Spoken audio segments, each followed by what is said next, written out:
Are you a business person staying for a night, a week, or a month? Holding a meeting for your company or organization? A couple starting your married life with your wedding? Looking for vacation happiness on Grand Bahama Island? We know our happiness will make you happy. You'll see it in the smiles on the faces of our people. Our common goal at Pelican Bay Hotel is to anticipate what you need to be happy and to see that you get it. Visit our website to find everything you need to find happiness at Pelican Bay at Lucaya. Some call him a speaker, some call him a trainer, some call him an inspirator, others call him a facilitator, most call him a master motivator, but you can call him too. He's many things to many people. Spence Finlayson, founder, president, and CEO of the Phoenix Institute for Positive Development and Empowerment. Bahamian-born, international motivational speaker, corporate trainer, author, talk show host, and Bahamian Icon Award nominee. The Phoenix Institute specializes in motivational speaking, supervisory training, customer service training, seminars, workshops, retreats, and customized in-house training programs. Call 242-601-6162 or email phoenixinstitute@gmail.com, and our website is www.spencefinlayson.com. Dare to be great. If you can see it, you can be it. Dare to be great. Be the best that you can be. Welcome back to Dare to Be Great. A few weeks ago, we took the show on the road to the nation's second city, Freeport, Grand Bahama, at the Pelican Bay Hotel, where we interviewed world-renowned business strategist, author, and trainer, Keisha Shorty from South Carolina. What is your purpose being in the Bahamas at this time? Well, this is actually our first port stop. I have 12 women that are traveling with me on our Released and Ready Women's Retreat and Cruise. So it's a 5-day trip. We're going to Freeport and then to Nassau. Okay. The theme this year is Reconnect, Refuel, and Release. Wow. And it is basically to help them to identify those things they need to reconnect with, ways they can refuel, and ways they can release. Okay, wonderful. Now tell me, what do you do professionally? Well, I wear two hats. Yes. One, I am a consultant and a trainer. I have a nonprofit institute similar to yours, yes, where I provide training for people that are looking to start their own small business, people who are looking to do grant writing, start their nonprofit, that whole thing. But one of the things I realize is that they need training in order to understand how to effectively manage their organizations and be profitable. Mm-hmm. So that's one aspect of what I do. The other aspect of what I do is I'm a personal professional development strategist. Wow. A lot of people like to call me a life coach. I'm not a life coach. You don't like to use that word? No, okay. Because a strategist to me is someone that pretty much looks at where you want to get to in terms of your end game, and then they help you to what I call deconstruct to reconstruct. So yes, we unpack all of the steps along the way so that you can actually have a blueprint. Wow. A lot of times life coaches don't necessarily tell people what to do. So they may motivate you, they may inspire you, they may help you to realize that you need to have some changes happen in your life, but they may not all the time provide you with that strategic approach such that every action you're taking is actually going to lead you to your destination. Right. So, you're originally from South Carolina. Yep, from Charleston. You're based in Charleston. Yes. So you get to work throughout the United States. Mm-hmm. What are some of the companies that you've worked with? I actually work with a lot of individuals, a lot of clients, and even though I'm based in Charleston now, I'm virtual. I have been virtual since 2005. Really? Tell me Yes. about that. It's actually great because, like for instance, the ladies that are on my cruise with me, there's only one that's from Charleston. I have people from the Bronx, New York. I have people from St. Louis. I have people from North Carolina. I have people from Georgia. I have people from Virginia, from Baltimore. So being virtual enables me to service clients all over the country and all over the world. Yes. So there really is no barrier to me being able, right. And and I use that with my institute as well as with my personal professional development work. Yes.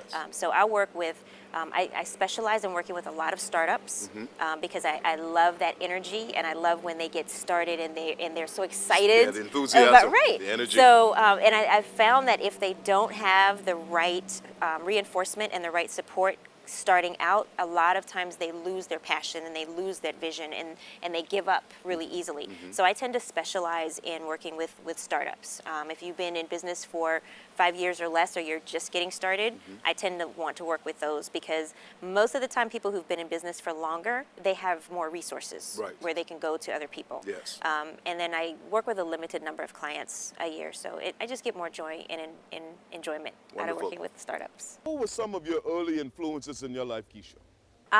My mother is one, Yes. and she did it more so by example.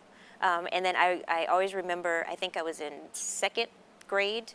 I came home. I made an 88 on a test, and you know, I was thrilled. You know, hey, I got an 88. And all she did is she looked at me. She said, "An 88, Keisha? Really? An 88?" Wow. And that, just without her saying anything, it just taught me that I need to do more and Mothers better. could do that. Yes. Yes. And then the other person that really inspired me was my second grade teacher. I've had numerous teachers that have inspired me, but my second grade teacher, because she was the first person that I met who basically told me that where I grew up in Charleston was not the end all. Right. And she exposed me to a whole nother world. I started studying whales, I started studying dolphins, I studied different countries, and even though I couldn't travel physically, through her, I started traveling through books and through movies. And so as a result, I really don't see myself as having any limitations as where I go, because one of the things I've always learned is I can talk to anyone and I can learn and I can travel anywhere. Even if I can't go in person, I can go virtually. Very good, very good. So. Now, there's some young people listening to this program today, watching this show.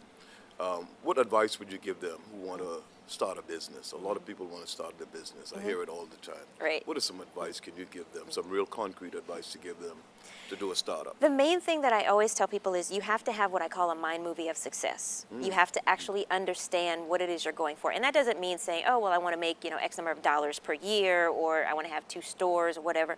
But picture as if, you know, your show or Oprah or 60 Minutes was actually following them around for that day. Right. What would it look like? What would it feel like? What would you be wearing? Who would be around you? Picture it, smell it, you know, identify it, feel it. And once you have that moment, write it out in a narrative, because that becomes your script for success. And once you have that, then all you do from there is you just backtrack and you say, okay, what do I need to do to make this happen?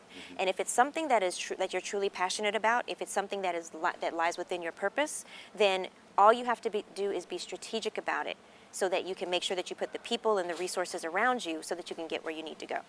Keisha, if you were on a transatlantic flight to Europe and you were only allowed to take one book, what book would you choose? That's an interesting one, because all of my books are on my Kindle, so Okay. they're electronic. Right, okay. Let's see. I always travel with my Bible app. Of course, because I want to read and study, even though I've been in the church for a long time. I read and I study. And then I've been reading, there's a new book out by Tony Robbins that I am dying to read. And there is also a new one that's the Motivation Manifesto. Okay, who's that by? Richard is his last name. Okay. But I'm getting the new one of that's coming out. And one of the things that people always tell me is they say, well, you know, you're quote unquote successful, you're accomplished, you help people to achieve their success in life, but, you know, why are you still studying? And it's because I never learn everything. There's always something more. Always. And when you talk about daring to be great, that's daring to push yourself. So you look at the things that you need, and you look at the things that you're short in, and you always want to be better. That's right. So you mentioned the church a few minutes ago. How important is your faith? My faith has been instrumental, because I have had several different instances in my life where the only way I know I got through was through my faith.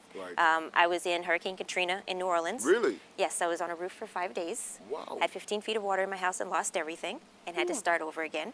I had about 3 years ago, I had 3 major surgeries in 3.5 weeks. And I lost my business and everything else because I was sick, and was in the hospital for 14 days and almost died. So when people see me now, I always tell them, I said, you know, You don't look at me and say that I'm perfect. You don't look at me and say I have arrived. You look at me as someone who is a walking testament of faith. Definitely. Because unless I believed that there was something greater, unless I believed that I could go through it, unless through all the pain and the heartbreak and everything else, I believed that there was something within me that still needed to be shared, then I would have given up a long time ago. Right. Wow. Awesome. We have to take a break right now. We'll be right back after Okay. these messages.